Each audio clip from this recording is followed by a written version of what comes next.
Assalamualaikum warahmatullahi wabarakatuh. Alhamdulillah alladzi anzala as-sakinata fi qulubil mu'minin liyazdadu imanan ma'a imanihim. Wassalatu wassalamu ala sayyidina wa habibina Muhammadin wa ala alihi wa ashabihi wa ummatihi ila yaumiddin, amma ba'du. Para pemirsa dimanapun Anda berada, saimin, saimat, hamba-hamba Allah yang hatinya selalu dipenuhi dengan kebaikan. Marilah kita sejenak menyelami samudra kehidupan ini dalam rangka mencari butir-butir mutiara hikmah yang terpendam untuk kita jadikan bekal meniti pelayaran selanjutnya menuju tepian pantai negeri harapan. Saimin, saimat, hamba-hamba Allah yang hatinya dipenuhi dengan kebaikan. Ketahuilah bahwa hidup yang singkat di alam dunia ini isinya adalah ujian dan cobaan. Hidup kita itu hakikatnya adalah perjuangan dan pengorbanan. Pada kesempatan kultum yang sangat singkat ini, saya ingin memberikan sebuah kisah inspiratif yang insya Allah dapat menjadi ilmu yang manfaat dunia dan akhirat. Bagaimana saya ingin menceritakan sosok perjuangan manusia Hanif, yakni Nabi Allah Ibrahim alaihissalam bersama istri dan anak terkasih.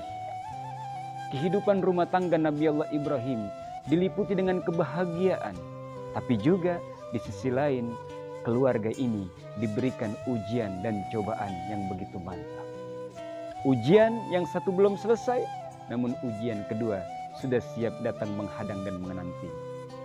Pertama, beliau memiliki seorang ayah yang menjadi produsen arca yang sangat profesional. Kita bisa membayangkan anak menjadi penyebar agama tauhid, tapi sang ayah menjadi produsen patung yang ulung saat itu. Bukankah ini sebuah dilema? Lantas ujian berikutnya dari kaumnya yang begitu sesat dan menyesatkan, hingga Nabi Allah Ibrahim alaihissalam dibakar dalam kobaran api yang menyala-nyala oleh kezaliman Raja Namrud alaihi laknatullah. Saimin, saimat, hamba-hamba Allah yang berbahagia. Tapi dari ujian demi ujian yang beliau alami, cobaan demi cobaan yang beliau lalui, semakin membuat keimanan beliau semakin mengkristal. Hingga ada ujian terberatnya di saat Allah Subhanahu wa ta'ala memerintahkan Nabi Allah Ibrahim alaihissalam menyembelih putra terkasihnya, yakni Nabi Allah Ismail alaihissalam. Bisa dibayangkan saudara-saudara sekalian yang berbahagia, anak yang cuma satu-satunya pada saat itu, yang telah sekian lama ia minta dan dinanti-nantikan kehadirannya, yang ia harapkan tumbuh besar menjadi pelanjut estafet risalah ilahi. Pada akhirnya apa? Di saat Nabi Allah Ibrahim alaihissalam diuji oleh Allah yang begitu berat, Allah memerintahkan menyembelih putra yang cuma satu-satunya pada saat itu. Walaupun dengan perasaan yang bercampur baur tiada menentu, tetaplah kehebatan Nabi Allah Ibrahim yang sangat luar biasa. Dia mengatakan perintah Allah di atas perintah segala-galanya. Hingga terjadi sebuah dialog tatkala Ibrahim mendapatkan kabar melalui mimpinya. Terjadi dialog, diajukan sebuah pertanyaan kepada Ismail yang saat itu masih kecil. Ya bunayya, inni ara fil manam anni azbahuka fanzur maza tara. Wahai buah hatiku, belahan jantung pelipur laraku, tadi malam aku ayahmu Ibrahim bermimpi bahwa Allah Subhanahu wa ta'ala memerintahkan ayahmu ini nak untuk menyembelihmu.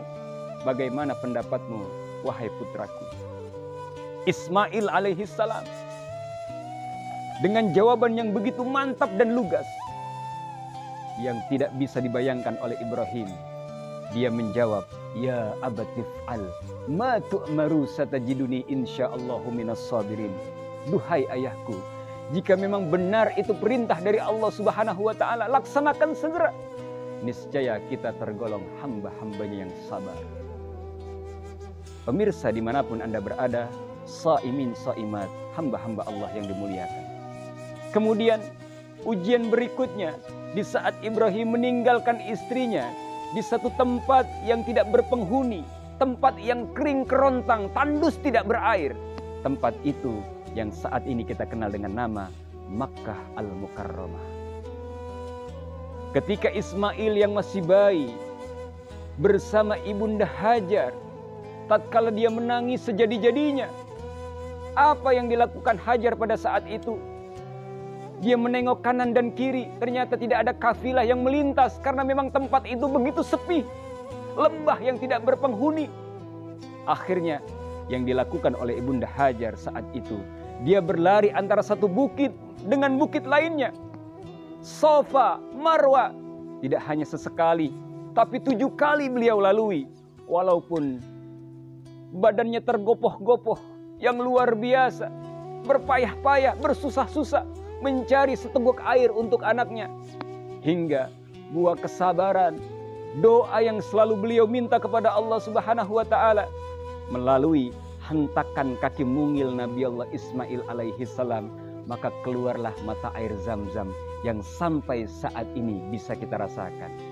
Saudara-saudaraku sekalian, para pemirsa dimanapun Anda berada, bentuk ujian dan cobaan itu bukan hanya sesuatu yang tidak enak, tapi sesuatu yang enak dan nikmat itu pula merupakan ujian dari Allah Subhanahu wa Ta'ala. Betapa banyak manusia yang lulus dan berhasil ketika diuji dengan sesuatu yang tidak enak. Tapi jarang sekali manusia yang lulus dan berhasil ketika diuji dengan kenikmatan dan dengan sesuatu yang enak.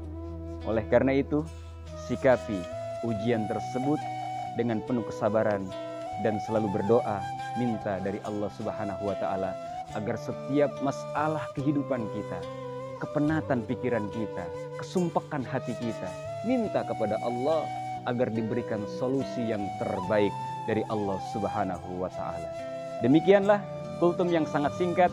Selamat berbuka puasa.